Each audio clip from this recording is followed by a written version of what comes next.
이번에는 모욕에 대한 고소장 작성 방법을 알아볼 텐데요.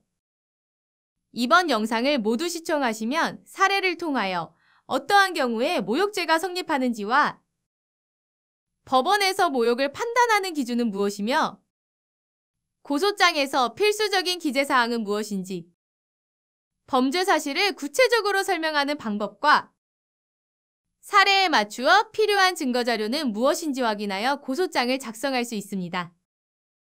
그리고 샘플과 함께 영상을 시청하시면 내용들을 더욱 쉽게 이해할 수 있습니다.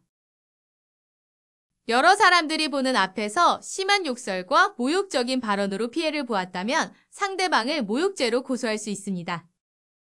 상대방이 나의 가치를 깎아내리는 저속한 말과 무례한 표현을 지속적으로 사용하여 고통받고 있지만 해결할 방법을 찾지 못해 고민하고 있다면 이번 영상을 끝까지 시청하여 어떻게 모욕죄가 성립하는지, 어떻게 고소장을 작성해야 하는지 확인하실 수 있습니다.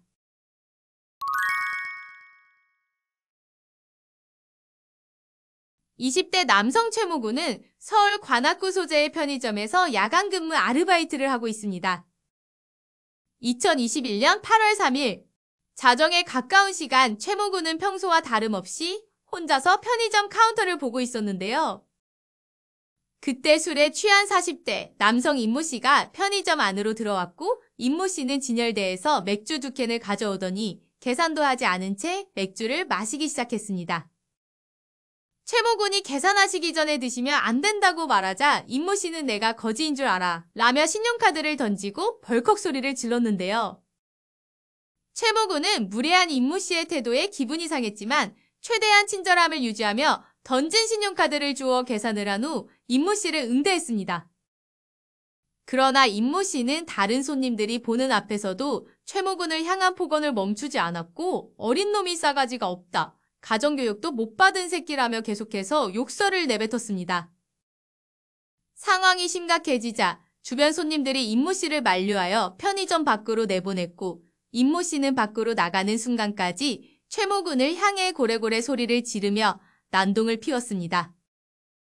임모 씨의 소란에 편의점 주변으로 사람들이 더욱 몰려들었고 임모 씨는 사람들 앞에서 최모군을 향해 개새끼, 씨발, 병신새끼 등의 욕설을 한참이나 더 내뱉고 나서야 골목길로 사라졌습니다. 아르바이트를 마치고 집으로 돌아온 최모군은 무작정 욕을 먹고 많은 사람들이 지켜보는 앞에서 모욕을 당한 사실이 너무 억울하고 분해 잠을 이룰 수 없었는데요. 이대로 당하고만 있을 수 없다고 생각한 최모군은 결국 임모 씨를 고소하기로 결심했습니다.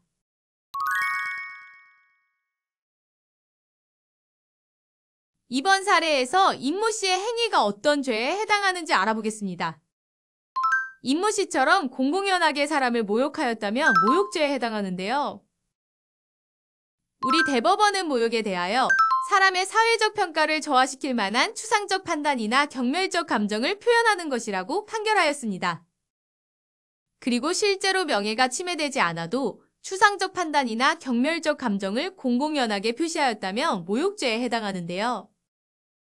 그러므로 임모 씨가 공개된 장소에서 최모군을 향해 욕설을 내뱉은 행위는 경멸적 감정을 표시한 것으로서 모욕죄에 해당합니다.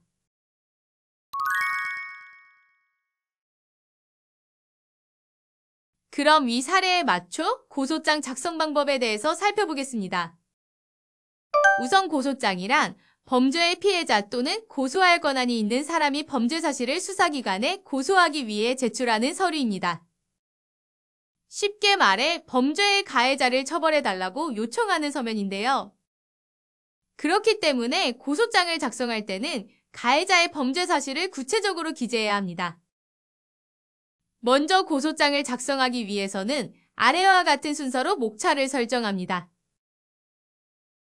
고소인이란 고소를 하는 사람으로 고소인의 신분을 확인할 수 있는 사항을 기재합니다. 피고소인이란 고소를 당하는 사람, 보통 범죄 가해자를 말하며 피고소인을 특정할 수 있는 사항을 기재합니다.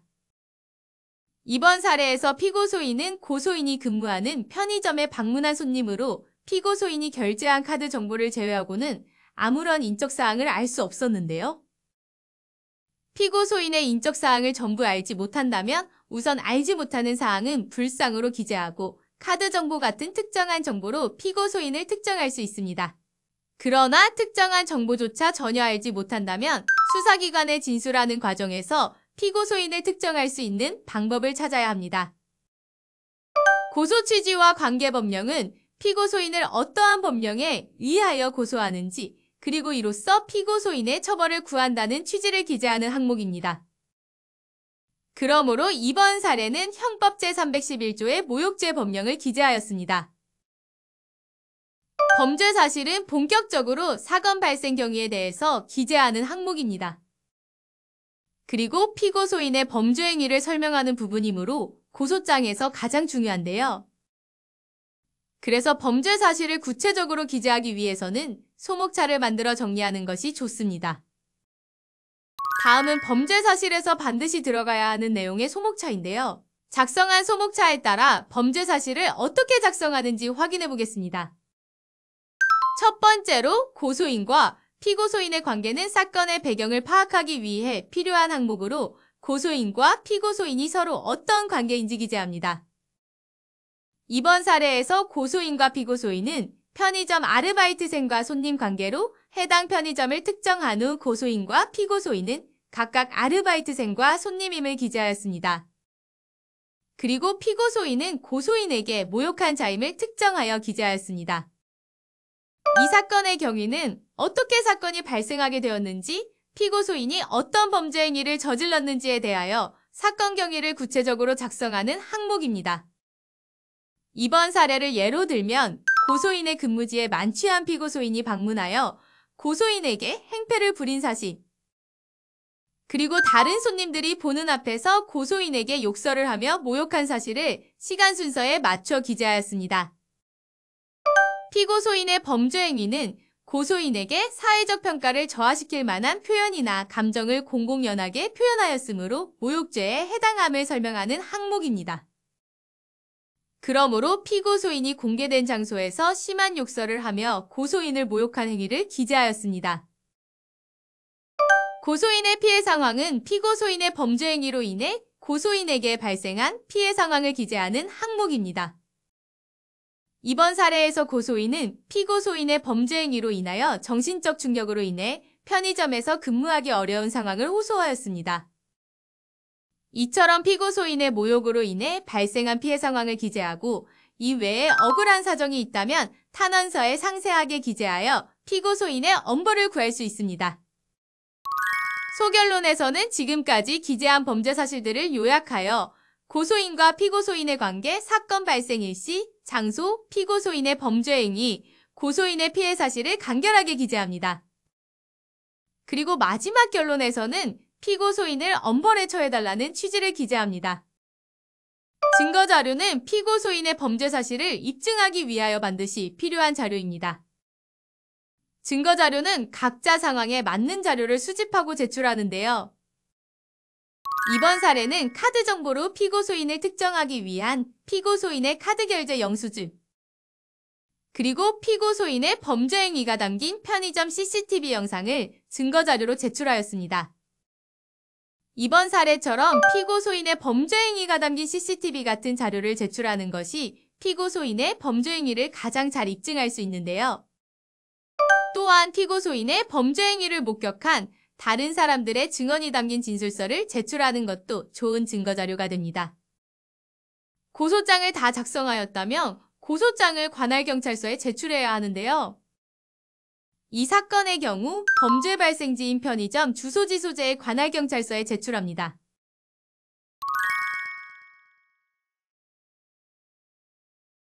이번 영상에서는 모욕죄에 대한 고소장 작성 방법을 알아보았는데요.